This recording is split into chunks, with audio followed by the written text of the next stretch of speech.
Last paragraph Beitza. Mishilim Peiros Derech Haruba B'Yontif. One is supposed to drop fruit. Well, actually, not one is supposed to. One may drop fruit through a skylight on Yontif into a house in order to protect it. Mechatis Peiros became one is also allowed to cover fruit with kalim, with vessels, needing Adela because of a drip. V'chein Kadiyayin, and someone was allowed to cover barrels of wine. V'chein Kadisheven, barrels of oil. The nosin clay towels of Shabbos, if one has a leaky barrel, one is allowed to put a keli under it to catch the leak. Whatever it's dripping out, wine or oil, etc. Masnisin says more. Masnisa boso gag, that you're allowed to, on the self-same roof, drop fruit through a skylight. Avagag acher osir, but to take the fruit from one roof to another roof, that's not permitted. Also b'sheino shova. However, that's only the case where the two roofs are not on the same level. And haya shava, if the other roof next door, which has a skylight, is shava is on the same level, mutter, it's allowed to move from roof to roof. Tani haya sham chalon mashlin derech chalon. If there's a window, one is allowed to drop through the through the window. Now, it's a little bit of a problem here. The name Moshe brings down from Tosefta that Tosefta brings that you're not allowed to throw through the window when it's a window, and the difference between a window and the skylight is normally a skylight is flush with the roof, whereas a window is actually raised. It's not exactly the same thing like a skylight. It's raised, so I'm not sure exactly if it's perpendicular to the roof or perpendicular to the roof or just raised and parallel to the roof, but it's not flush with the roof. So Lieberman, in fact, the Tosefta Kibshuta, the Yerushalmi Beitza brings him down, says that our Gemara says you're allowed to drop through a window, so about a window which actually is flush with the roof, and the only difference between that and a skylight is that the skylight has no pane in it, and the window has a pane of glass or whatever else is in the window, as opposed to the Tosefta, which is about a window which is not flush with the roof, and that's why you can't throw fruit through that window. Okay, because all things which are usher are because of tircha yisera.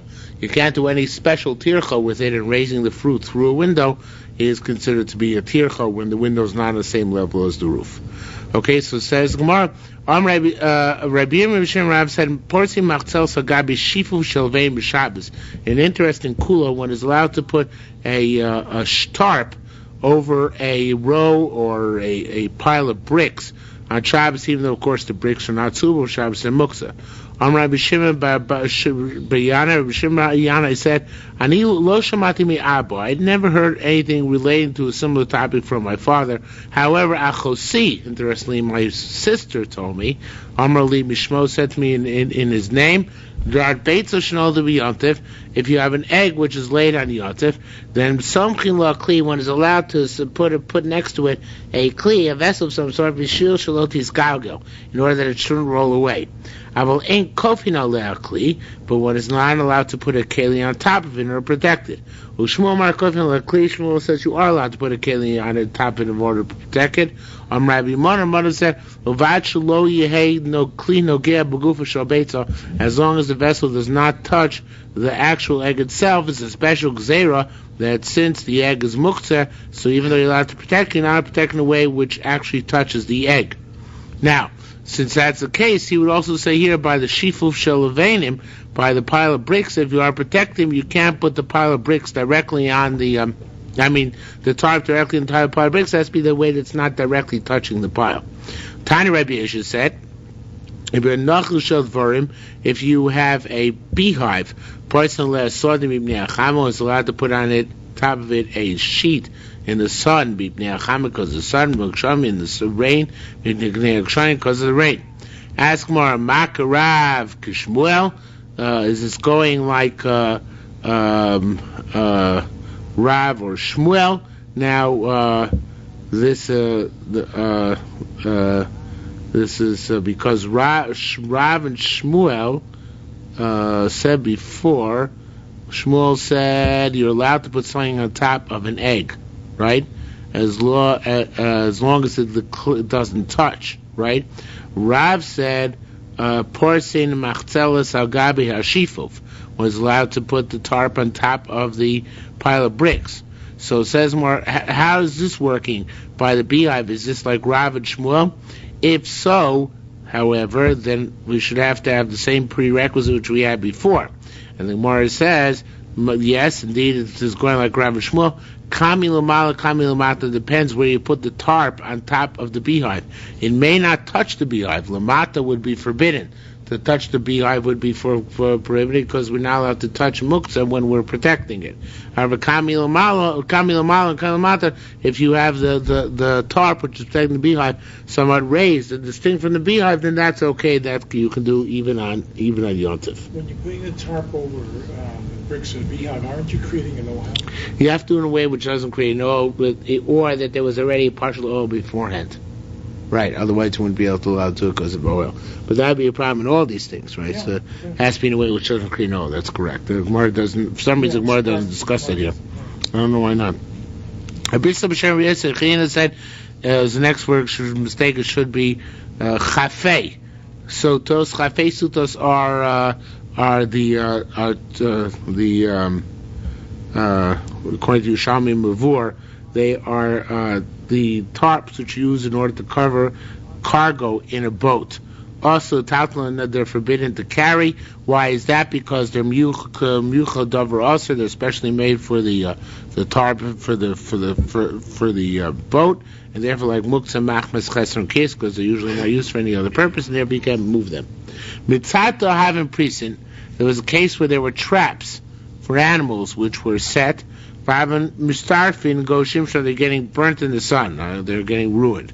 Asim shalom l'Rav, so they came to ask Rav, Ma'u metal laso. Can we move them out of the sun? So of course Amalon asuli gaba, and he said you're forbidden to touch them. Yeah, you can't use them. Chashvinan alei mizginan to chosoi. However, according to Carbonator, if you thought yesterday to use them in order as pillows, according to which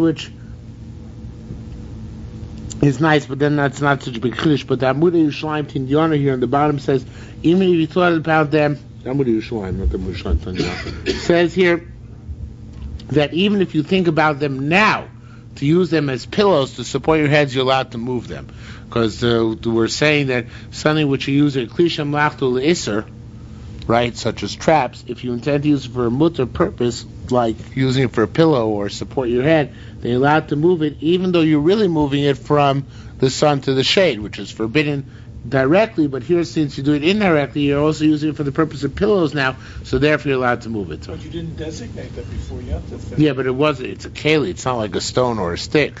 It's a kli. It's could be used either. Could be used either. We could use. You didn't have the machshava before. Right. Yeah. Could be used for a mutter purpose, even if you have the machshava purpose. That's right. For that purpose. So chashvina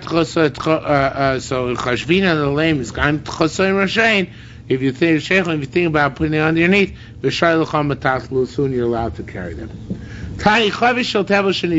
Now, what if one has a jug of tevel, which became bad, and in other words, it's dripping?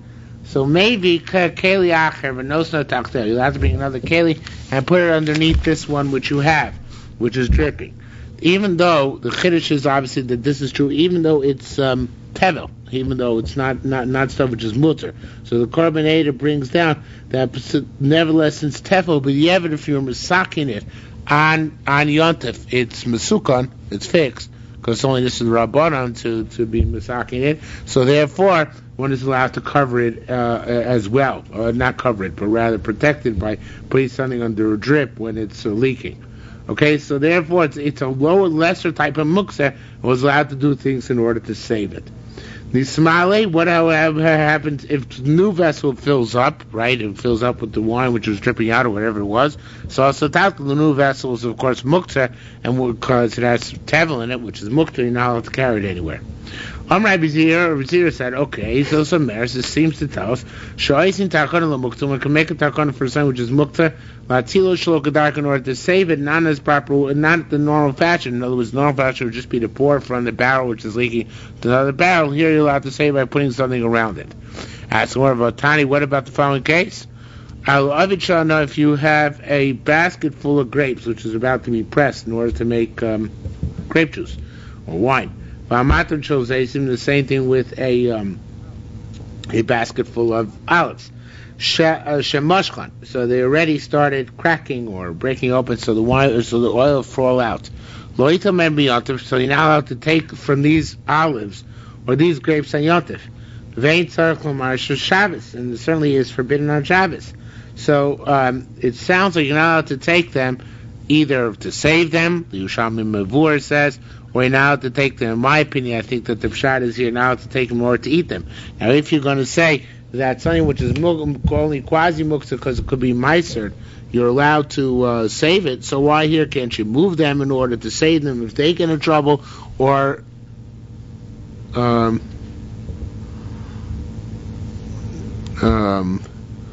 if they get in trouble, or for that matter, snack from them, since the whole problem is tevel, right? So why can't you just snack from them right now?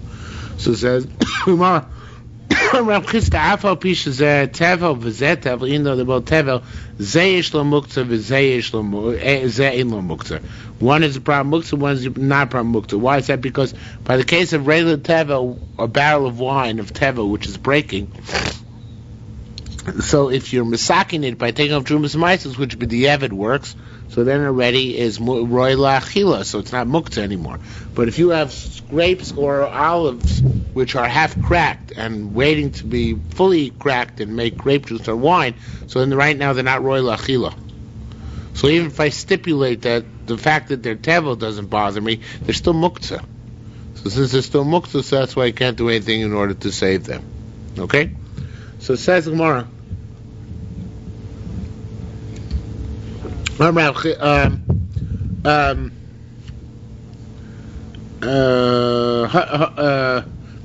Nershakova. Now, similar concept. We just skipped Hadar in a row. Where is it? Where? Line and a half. Hadam Rasha Sin Takor Muktzah Atilu Shlo Kedarko. So it teaches us when you make a takora for muktzah, not all muktzah, of course, but the muktzah of tevel, one can save it, which is not fully muktzah, one can save it. It's shlo kedarko, by putting a vessel underneath in order to catch the drip off. Okay, it says Gemara, Tani, we learned Nershakav Matzina Shamdo. If you have a wax candle, or not a wax candle, an oil candle, which got extinguished on Shabbos or Yontif, and its oil starts dripping out, you're allowed to save the oil. Sorry about Shabbos, not Yontif. Rabbi Yaakov Barachod, Rabbi Shimon is going like Rabbi Shimon. Rabbi Shimon Amar Kava Mutter. Rabbi Shimon is the one who holds that if a candle gets extinguished on Shabbos, when the oil is mutter for the rest of the day, and therefore allowed to take the oil. Because according to the other opinions, once you had it lit Erev Shabbos, Bein Hashmashos, it remains also for the rest of Shabbos, right? So it says Rav Shua Lo Amar Ela Taltalo. No, you missed the boat. That which the other Tanoim say that's forbidden is only to carry it. Atzilim, everybody agrees that if the oil is in danger of getting lost, then you're allowed to save it, even if it's a candle which is actually burning Bein Hashmashos. For the bottom line, where we permit you to save it, even though it's muktzah Bein Hashmashos. Okay, so there's in between metaltlin and metzilin. Metaltlin is just to carry it when there's no question of saving the oil in it. Metzilin you're allowed to say, and that you're not allowed to do. It was burning Bein Hashmashos according to the Tanoim Marg and Rabbi Shimon. But metzilin, to save the oil contents thereof, then they're in danger of getting lost, that you're allowed to do. Okay? Tani, nosting kli tachzel b'Shabbos. You can put a vessel underneath a dripping drain, like from your roof or something on Shabbos. Mismali, when it gets filled, shofech, just pour it out, b'shon, and do it again. V'enochosh, you don't have to be concerned. What should you have to be concerned about? What's the problem with catching rainwater? This is Yontif for Shabbos. Yontif. It says Shabbos, but it's also Yontif. It's Neilat, because it's coming down on Shabbos for Yontif. Rain which comes down Shabbos for Yontif, one is not allowed to use, because it wasn't accessible before Shabbos or Yontif to designate it. Right, so that's right. It's the snowfall. Snow when it first falls on Shabbos is muktzah. If it fell before Shabbos, it's not muktzah, but on Shabbos it's muktzah. Okay, so it says, nevertheless, they allowed you to fill up buckets with the rainwater just falling, and then and spill them out and swim up again. Why is that? So I'm a very interesting svar. Also, so kanaros mayonos sabos shaboi tel chutzat chum utoch chum. They're no worse than rivers and ocean and fountains, which came from outside Tchum Shabbos, outside more than 2,000 Amos away from Shabbos, of course, because the rivers are traveling, right? And the water is mutter on Shabbos nonetheless. So to here we say that they gave this obviously because it's not possible to make a gzeira of any sort on those rivers. So obviously the same thing applies here to the case of the drainage. The drainage pipes that it's like you're not concerned that it came down on Shabbos and therefore it's forbidden. It could be forbidden to eat regardless, or drink, I should say.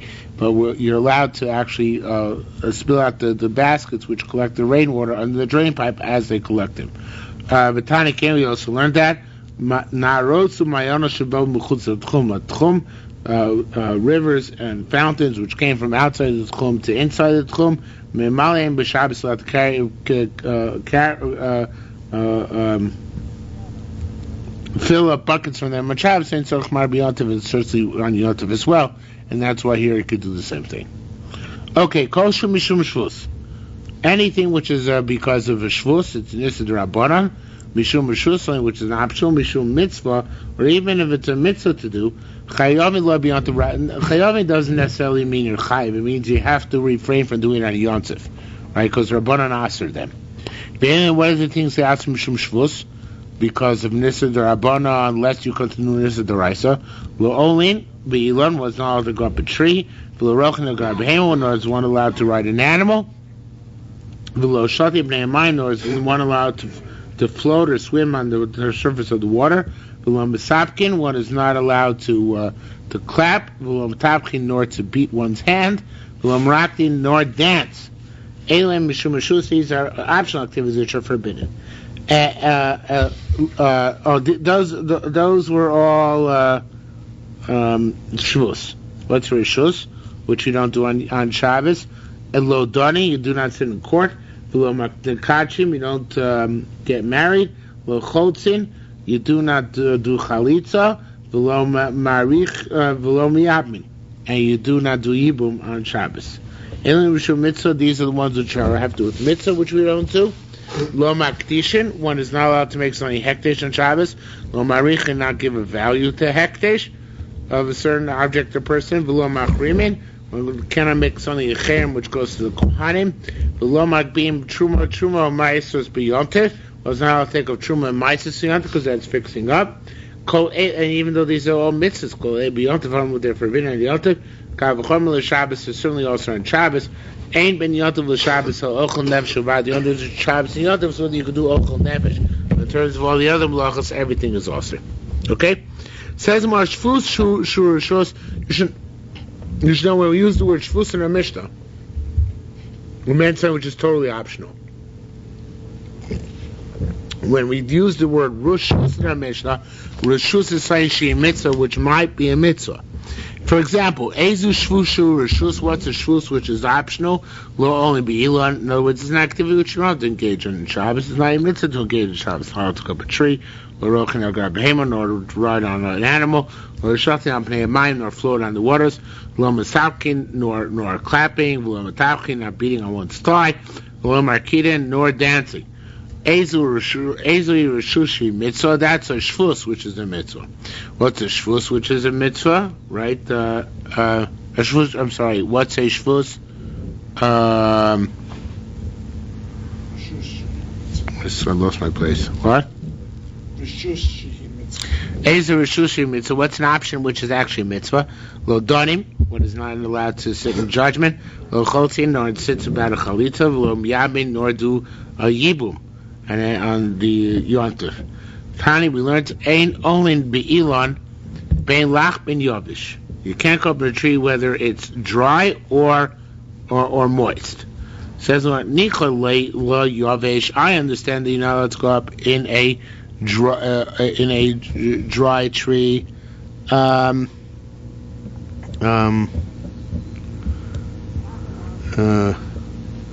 Kachano.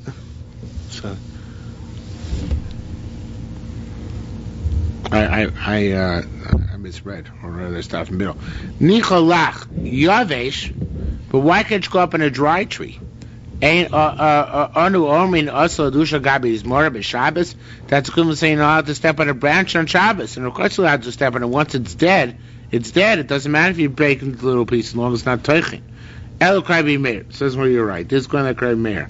Right, Meir, Amar Gevin Shiyoshav, you have a grapevine which became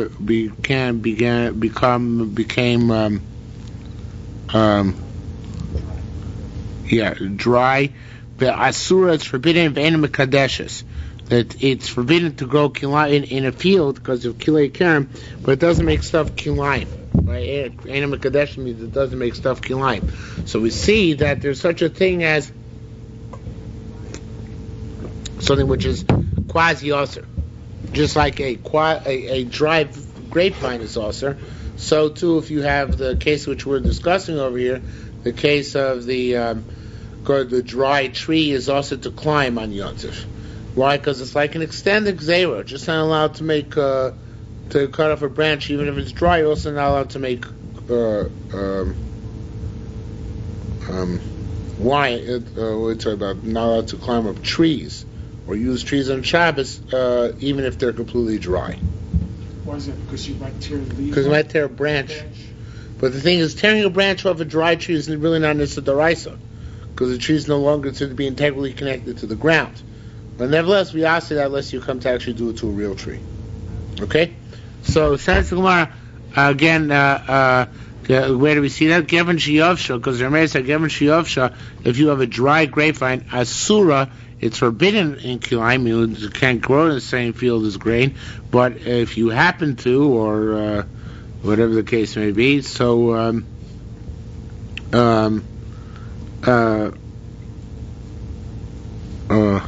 am I now? It says Asura ve'enim kadeshes. Yeah, it doesn't make it Kilayim. So what's it also? Asur means it's also to leave it there. But even if you did, it doesn't make the field Kilayim. Okay, Asura, Ve'enim Kadeshes Divrei. So it's like Ray Meir who says that thing. That's more no Divrei Kol. Really, it's for everybody here. It's also. After Ilan Yavesh, also Ilan Yavesh Minei Ilan Lach. Even there, Ray Meir, even the Rabbanan of Ray Meir over there, who say that a geffen is only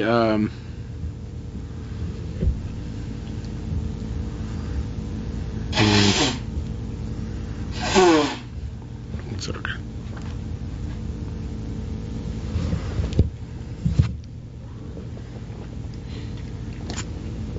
Meir said a grapevine became dry. You can't leave in your vineyard. But here what he understood according to him, that why if you had a tree you could not use that tree to couldn't crack branches off the tree. So it says more, but even the Rabbanan will argue with Rabbi Meir, they will agree over here, right?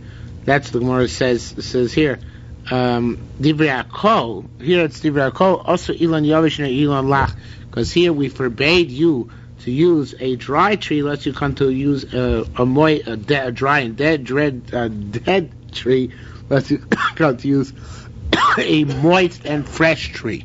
Okay, you're going to tear off a branch which is like kotzer. Okay, it's like breaking off a branch from anything which is kotzer, which is harvesting.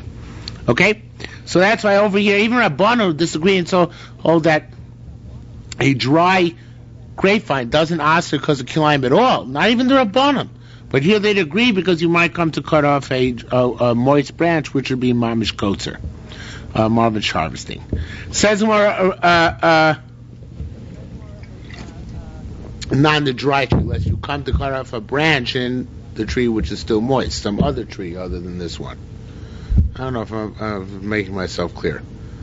Yeah. You're not allowed to tear a branch off, even a dead tree, unless you come tear off from a live tree. Okay, even though kilayim, a dead tree, if you plant a vineyard, I don't know if you plant a vineyard, not a vineyard, plant a grain field around a dead grapevine tree, it's okay. They hold it's okay, but here they would ask her lest you come to put a tear piece off a moist tree. Says Rabbi Chia bar Ashi, it's a funny meiser. Rabbi Chia bar Ashi also. Rashi came with Pari and he ran. And he ran either very quickly ahead or very quickly to Rav. It's not clear exactly. Bottom line is he ran very fast. Normally, so he said. So Rav said, "Baita Asisa, what derech did you come to? You came so fast." So he either ran from somewhere else here or ran back from somewhere else. Whatever the case may be, he asked him, "How did you come so fast?" So I took the shortcut through the field with old dead palm trees. So he said, "Man sha'elach, who permitted this to you? Because in Ristam you broke branches when you went along, right? There were dead trees. You probably trod them underfoot." And according to Pnei Moshe and others, he actually came back with the dead branch in his hand. And Rav asked him, "How did you get the dead branch?" Saucer, right? But according to Bnei Korneda, he just asked him, "How did you come so quickly?" Okay? So in any event, so he says, Rebbe b'shem Rav, Rebbe, although it says Rebbe, it's obviously a typo because Rebbe didn't say it's the name of Rav. The name is missing. The Mefarshim here say, some of the Mefarshim say that it's Rabbi Acha.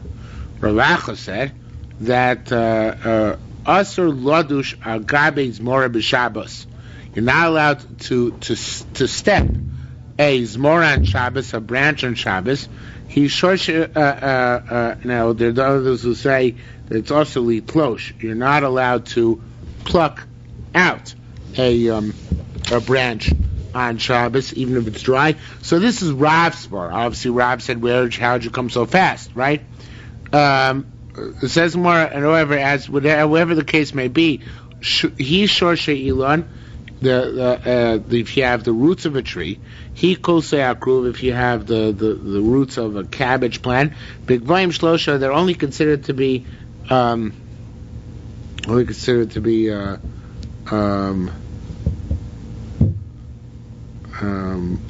separate entities if they are more than 3 tefachim about the ground. Avien gvoim k'shlosh cards if they're not more than 3 tefachim about the ground. I'm sorry, men goyim shlosha k'karet, saying then they're like the ground itself. Now it's interesting. So what if they're like the ground, not like the ground? What's nafkamina? So nafkamina is where they're allowed to step on them. If they're like the ground, you're allowed to step on them. If they're not like the ground, you're not allowed to step on them because you're really being mishtamish be'ilan. So let's say it's a fascinating thing to think about it for a moment, which I didn't do this afternoon, but now I think about it. If you're walking somewhere and you want to climb up on the branch of a tree, on the root of a tree, in order to get by, I don't know if you ever walked on the corner of Granville and Kimball. Corner of Granville, Kimball. This is really in front of the Adas. This is really old tree. This old tree, its roots are above the ground. Roots are above the ground, and the sidewalk actually goes between 2 halves of the tree. Okay, familiar with that? No, but I've seen other trees like that. Okay, well that's so actually, if the roots are more than 3 tefachim above the ground, you're not allowed to walk on the roots on Shabbos or Yontif. So that's actually what Rav is saying to him here. Said you ran to an area you weren't supposed to run. It was a davar she'eino miskaven. I mean, he did. It's a gzeira d'rabbanan. If you didn't think about it, it's a shayke, but it's an honest, but it's a gzeira d'rabbanan. You're not allowed to go there. Okay, so you're actually not allowed to use it. Forget about ripping off a branch. Ripping off a branch, you're not allowed to do. Right. Even though midaraisa, it's not also unless it's a live tree. But a dead tree, you're not allowed to. Even a dead tree, you're not allowed to do it unless you come to rip a branch off of the live tree. But here we're talking about lemaisa, also another restriction is that anything which is a live tree and below, if it's above 3 tefachim, you're not allowed to use it because then there's a din ilan. If it's below 3 tefachim, you're allowed to use it. So those branches or roots, if they're less than 3 tefachim, then you're allowed to walk on them. But if they're more than 3 tefachim, you can't walk on them. You have to avoid them. Okay. We had a similar situation in Yerevan. There was a picture where when above Mhm. ground. I don't remember the. Yeah, where we put it back into the ground. I don't remember the case either.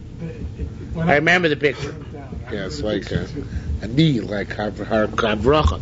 In any event, so says the Gemara,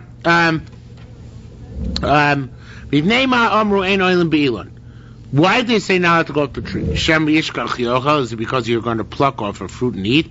Or Shem Yishkach Yarid, is it because you're going to cause the tree to shake? And since you're going to cause the tree to shake, that's why the fruit will fall off. In other words, you're not going to do it directly, but maybe you're going to cause it to happen. So that's how the Pnei of the Korban Eidah explains. The Pnei Moshe says that Shema Yarid is now you're going to cause the tree to shake off its fruit, but rather it's a problem of using the tree. You're using mechuber lakarka. You're using something which is connected to the ground, which seems to work out better if you take a look right now. It says the Gemara, let's bring a proof. The Shmina Me'edo, let's learn from here. If you're riding on an animal,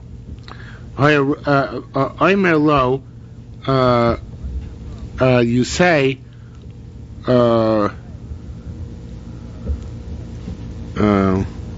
if somebody's riding an animal, you say to him, Oimelo raid. You say, get off the animal.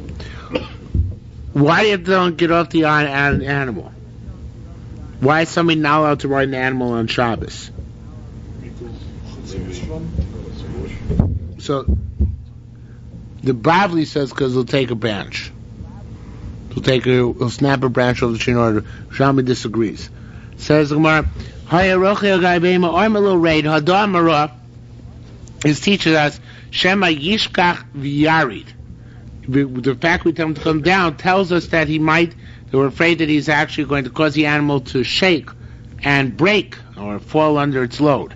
Why? Because we name Amru. Why they say Hayrocha Gabi Behema? So he's riding an animal Emilo raid. We tell him get off. Shema Tinoka Behema. The Pnei Moshe actually learns Tinoka, the animal nurse. It's not clear what the problem is, but the Pasha Gear says Shema Tizok or Tiznach the animal, which maybe the animal will fall down. That's what we're afraid. Maybe the animal's going to fall down. You're going to be actually running the animal to the ground, so it's not so much for humanitarian reasons, but it's shvisas behema. Whereas if the animal actually has to do extra work or exert itself for you, that's called shvisas behema, and you're forbidden to do shvisa anything on Shabbos to use your animal. Now the Bavli argues, the Bavli does not call a rider on a horse or any other animal a problem of shvisas behemto. The reason why the Bavli argues on this, because the Bavli holds that shvisas behema is only when you have a malacha.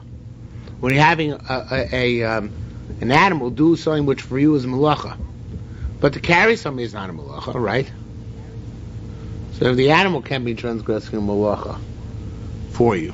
I'm not sure I'm making myself clear. The animal cannot do work for you. It can't. Yeah. Something which would be, if you did it, would be a malacha. Well, it should be malacha, but riding, if I give my kid a piggyback ride, that's not considered to be a malacha. So therefore, the animal to give me a piggyback ride, not pig, a cowback ride, whatever it is. So wouldn't be considered to be malacha either. But the Yerushalmi asks because of shvisas behema, because Yerushalmi says it's special. Yerushalmi doesn't learn that it's a malacha which constitutes shvisas behema, but rather exertion. And maybe the animal is going to have to stumble under your load, and therefore that's considered to be too much exertion. Isn't there a difference if the Bible is looking at direct? What? The Bible is looking at direct shvisas behema versus The Bible is looking at the Rabbanon. Because Shema Yitlosh, maybe you'll come to... in the definition of shvisas behema. Oh yeah, the Yerushalmi, because I see what you're saying. Yeah, according to Bavli, it's a much more literal term in terms of the much more literal adherence to the Daraisa standards of Malacha. Right. Yeah. But I think the Yerushalmi also learns the Daraisa though. He learns the exertion part is also Daraisa. For an animal.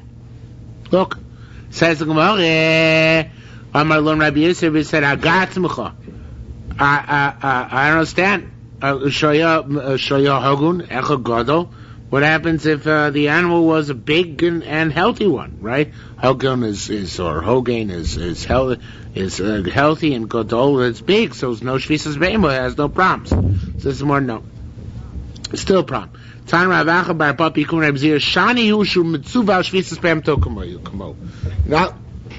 to ride an animal, even if it's a sturdy, strong animal. That's a problem, Shvisas Be'ema. You're making an animal work for you, okay? So again, for an animal, Shvisa is not defined as 39 malachas. The truth is, just on a hashkafa level, the 30 malachas are creative activities. Was an animal creative? You can't answer things for the animal for creative activities, right? So you have to say, it says Yerushalmi, that Shvisas Be'ema is any form of work, even not in the malacha sense, right? Istani Tani, there's those who says, I read the second, that your animal should rest like you. It's tani. Those who went to the Beitza, the Yerushalmi Beitza was allowed to lean on an animal. He's tani. Those who said any Yerushalmi Beitza not allowed to lean on an animal. He said you're allowed to lean bari. It's by a strong animal. In other words, a healthy animal, right? Man Damar, the Man Damar who says that you're not allowed to, that's talking about B'tosh. It's talking about an animal which is weak and therefore cannot support your load. So those said Yerushalmi Beitza, it's not doing any work for you, you're just leaning on it, so that's okay. Those said it's either because you're causing animal torture, or it's going to have to exert itself much too much in order to support you. Rabbi Yossi Amar Yispagun Rabbi Bar Memel Chevraya. Rabbi Bar Memel and the Chaverim had the following machlokas. Chanim and Yerushalmi, one said you're allowed to lean on the animal. The Chanim and Yerushalmi, the other one said you're not allowed to lean. Manam and Yerushalmi, who said you're allowed to lean, not when the animal is healthy, but if you're just leaning yourself a little bit. Manam Yerushalmi, who said you're not allowed to lean on an animal, but Klevish is kivda, when he presses his full weight on the animal, of course that makes the animal work. We don't know who said what. Since Rabbi Yossi made the same before, I didn't mention Rabbi Bar Memel's name attached to it. That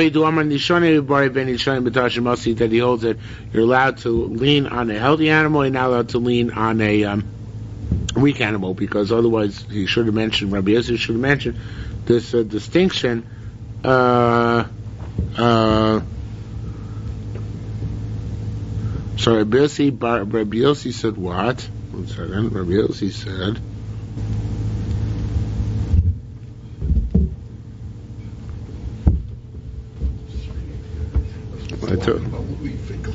I told you it was funny. From that which Rabbi Yossi the same name of Rabbi Bar Memel, his opinion, so it must be that Rabbi Bar Memel and Rabbi Yossi argues. And since Rabbi Yossi said before that, what was Rabbi Yossi's opinion before? He didn't say that before. One second. I'm confused with what the Gemara is trying to prove. But it's surely about names. It's nothing substantial. It's all about names. Said what? Rav Chisda said before that you're not allowed, that the reconciliation between the two braisos is whether the animal is strong or weak.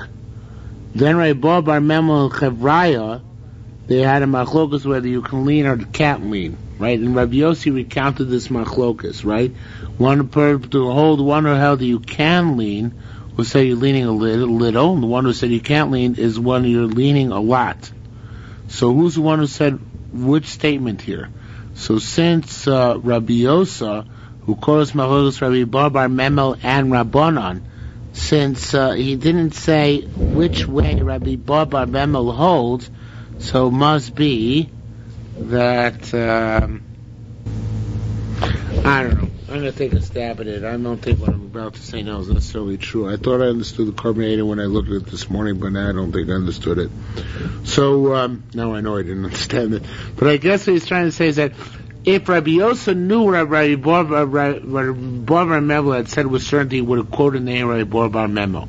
So obviously he didn't know which one Rabbi Bar Memel said.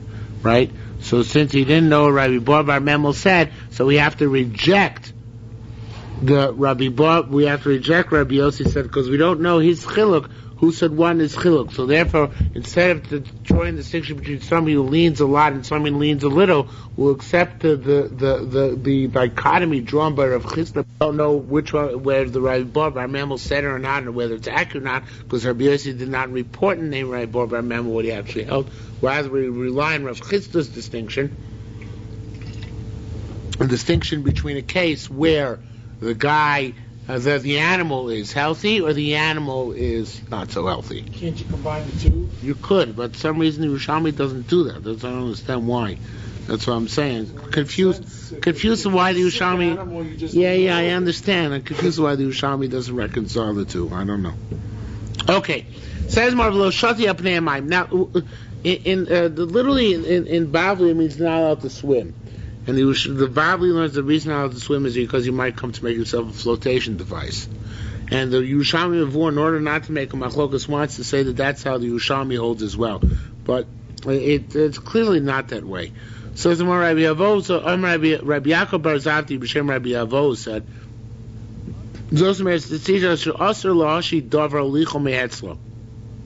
and now allowed to put, you sail sailboats in the bathtub. You're not allowed to sail little boats in a river on Shabbos. It's not just you. You're not allowed to put something in the river and sail it on Shabbos. Even there's an A river, it's not a problem. Why is that? So the Yerushalmi never says, but I assume it's because of a tchum issue. Let's go outside the tchum. That's my hunch. Okay, it's a tchum issue. And similarly, the person cannot bring something in to him, something floating, some flotsam and jetsam, which is floating on the water, because maybe it's because he didn't have, maybe he came to tchum. Rabbi Abba Mari Rabbi Basi Avi Yosibin, they were sitting. So they saw a certain person separating the waters like this. He wasn't swimming; he was separating the waters like that. So the Torah and Shorishah in the back says what he was actually doing is he was clearing little refuse from the water so he can drink it. But by this he was sending stuff downstream, right? So we just said before, you're not allowed to push stuff downstream. Again, I think because of the tchum issue. So it says, Rabbi Amari said to Rabbi Masanya, Hada Hida Amar Rabbi Yaakov Azadis, Rabbi Yaakov Azadis, Shen name Rabbi Avo. Also, Adam Loshi Dover Lalicho Emietzel. Person's not allowed to go like this, do something, and push it away from him in the river on Shabbos or Yontif. Amar Lei, so he said, no, this guy wanted to drink the water. So by pushing the stuff away, it's no less than no worse than breaking open a jar in order to drink, or to eat from it. I'm sorry. So it's like, it's a good comparison. I like it. Yes. In other words, if you have, in order to get at food, you're allowed to break something open. So in order to get at food, you're allowed to push away the stuff which is on top of the food, on top of the surface of the water, in order to get at some clean water underneath it, so to speak.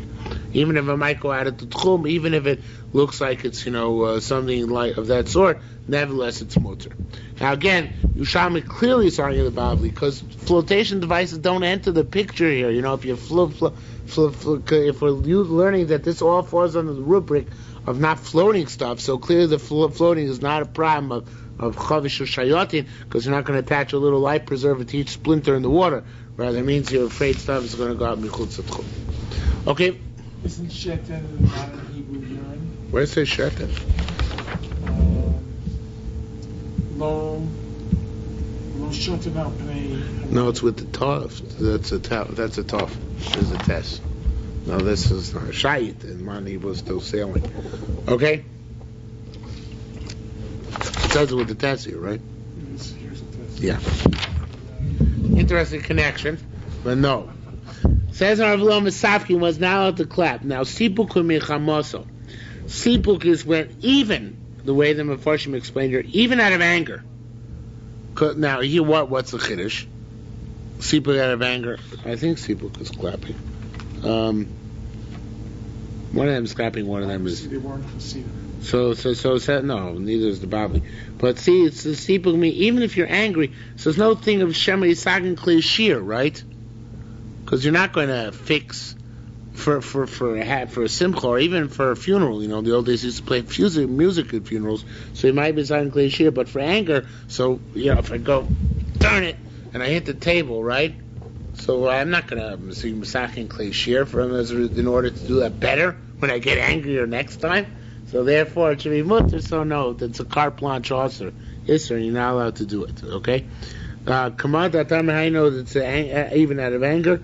Vayichar abolak. Bilam says bolak amar bilam. Vayisbok is kapov, and he clapped his hands in anger. Bilam tapchin. Tapchin is to bang a table or to bang your thigh. So tipuach shul ritzono. Tipuach is something which you actually something went good for you. Rabbi also once said that one way it's mutter, one way it's aser. In other words, one said this is aser when you clap straight. When you clap kilachayad, it's mutter. Okay, ever hear that? You clap like that, it's okay. One of them said that. The other one, yeah.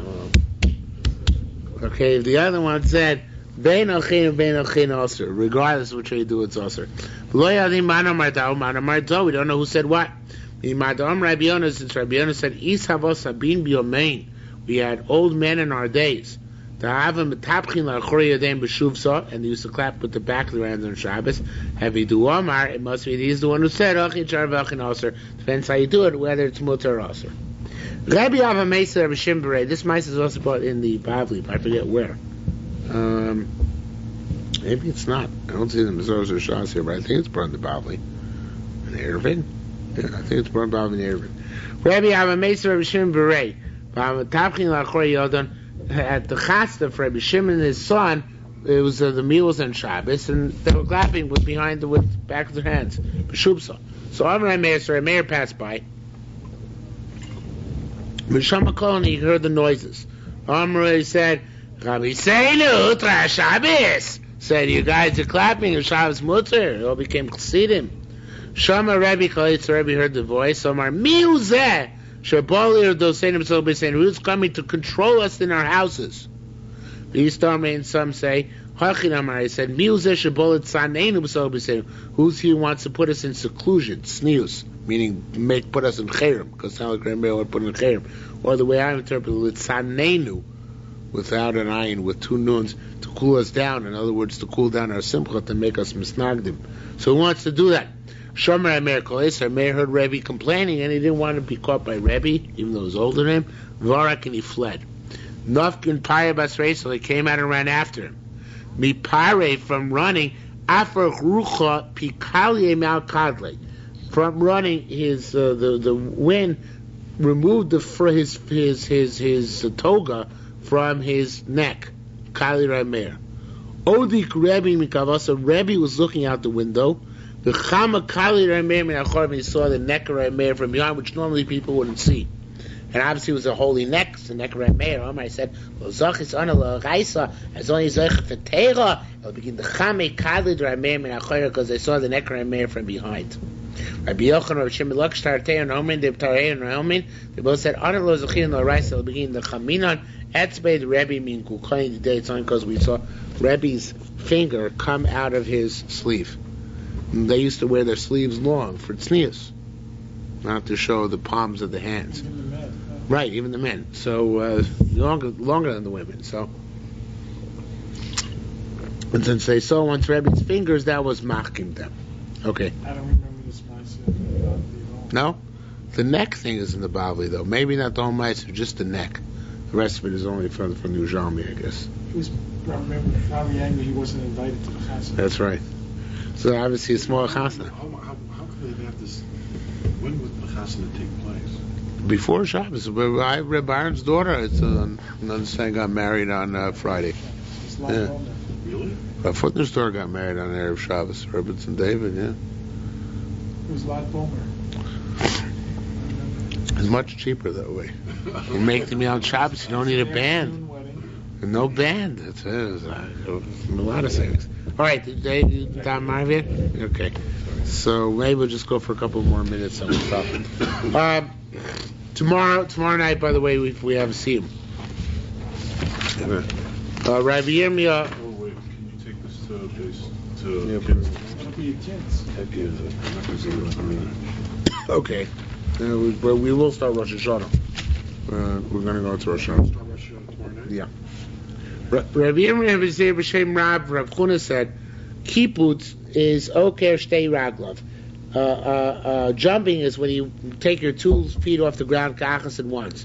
Rikud, dancing is, I skipped ahead, or Lo Meraktin. Dancing is when you oker achas and miniach achas, you pick one up and put one down. Amar Ablezer said, Kol mashmi yikol surim b'Shabbos, any type of noise lost in Shabbos. On the Yerushalmi, it's much more machmir in the Bavli. This is mutter in the Bavli, to knock. You're just not allowed to make a melodious tone, but like with a knocker. But with a hand, it's mutter. Bavli Yerushalmi answers it. Not even allowed to knock on a door because of Ashma's call. Again, by the Bavli, the issue Shemri Sakin Klei Shiur. Maybe you're going to make a knocker, right? To make a sound. So just knock on a door, you're not going to make a knocker. But the Yerushalmi holds a specific prohibition to Rabbanan of Ashma's call, of making noises on Yom for Shabbos. So it says in Gemara, Shmuel Yitzchak Savra Mekusha de Beknishta Chadita. Rabbi Shmuel Yitzchak, he was wanted to knock on the new door of the shul.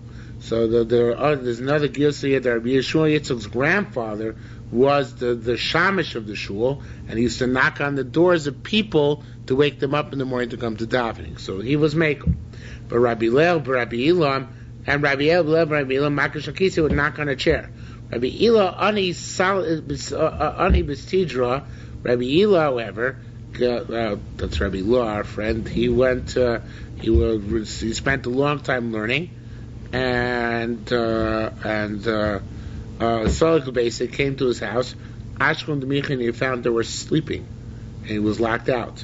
So he would not lock. Ravale El Suma, he slept on the ladder. Begin to lo makshal tara b'shupsa, so as not to have to knock on the door on Shabbos. Rabbi Yirmi have a pashim braid Rabbi Yirmi. Rabbi Yirmi was learning with the son of Rabbi Yirmi. Also by madrasa. So Rabbi Yirmi wanted to go and wake up his kid before the learning session, so he should go learn. So he wanted to go knock him. We created the shupsa Shabbos morning. Shari Meka Shatari started knocking on the door. Amalei, so he said, so the kid said to the father, to Rabbi Yami, I have a man Sharlach, how do you knock on my door? You're not allowed to knock on the door. And not because he didn't want to go to learn, not because he wanted to sleep, because he held to learn from Rabbi Yirmiyah that Hashem's clothes also.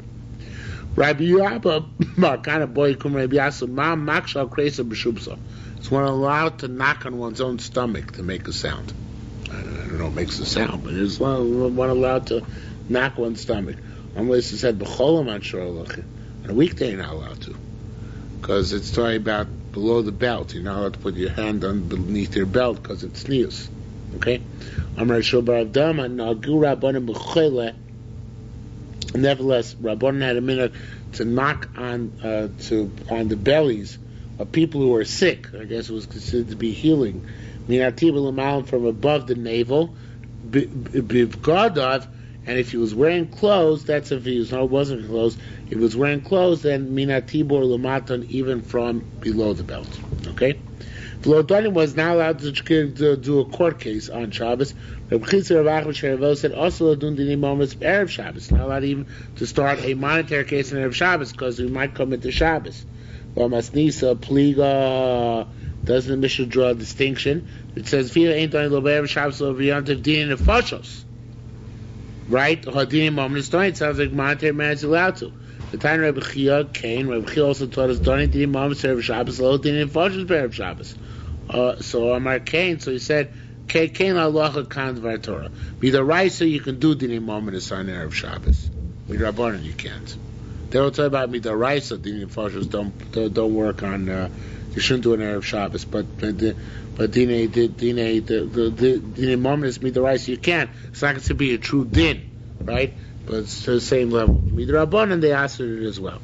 There's another interpretation that which has to do with the Doraisas for being Erev Shabbos, but that which has to do with the Rabbanan is Mutter on Erev Shabbos, which may perhaps works out more glad, because I don't think the whole issue could be Doraisa, not to make a din on Erev Shabbos.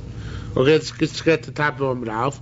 V'lo Mekachin, Rabbi Bar Kohen Omar Kum Rabbi Yosa.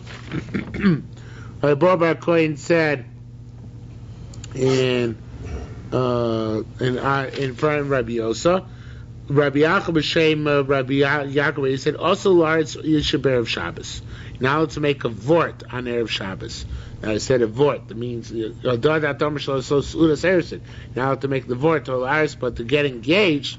Shmuel Amar Filu B'Tishbav Yaris. Even on Tishbav it's mutter. Shloi Kadmeno Acher. In order that somebody else shouldn't chap around the girl you want to marry. Says Merchafa, she does the Shmuel. Shmuel Tamanu Amar Moshiv Chinim Beitza. There Shmuel says Hashem puts individuals in separate houses. B'Moznaim, but then he puts them into a scale. La Los Hema, to bring them up. Meheva, from nothingness. Yachad, to togetherness. So we see Hashem dictates who you're going to marry. So why do you have to be afraid someone else is going to marry your bashert? This is a very interesting answer.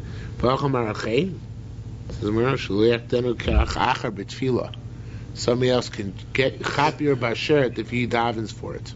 So the Charedim, one of the Mukubalim who had wrote a Yerushalmi Beitza, I wrote it tonight, he says that if you are sometimes another person loses his zivug because he was chotei and therefore his pretended wife died, and therefore he can get your zivug if he davens enough for it, and you don't merit it. In other words, you have to work at getting your zivug, not just work at finding her, but having Torah and mitzvahs, right? So if you don't do enough Torah and mitzvahs, and he lost his zivug for some reason, so he can get yours. So it's more fascinating thing. It says more afilu came lo kaima. You should know, however, the guy who got the woman who's not his bashert, eventually the guy who was her bashert will have to marry her. So therefore, the guy who interposed himself there eventually is going to have to drop dead. Right? He's going to have to die in order that the other guy takes over, because the gzeira of bashert has to be fulfilled somehow or another. So if it doesn't get filled sooner, it'll get fulfilled later. Sounds Kabbalistic. Yeah, he brings it down from the Zohar. That's Chaim says. Sounds like Gilgul Neshamos to a certain extent. What? It sounds almost like Gilgul Neshamos. There's predestination who you're going to marry, because it's all part of your neshama and what you're going to do. I saw once in a Breslover book, one of those pamphlets that you said about. I haven't seen them in a long time. It said that every girl you date, not just girls you marry, are part of your bashert. You had a bashert, you have to go out with this girl. So the book was trying to say that if you went out with a lot of girls, don't despair, because Lamaisa, that's part of your bashert, that you have many girls to go out with. Sooner or later you'll find the right one. Okay, we'll stop here.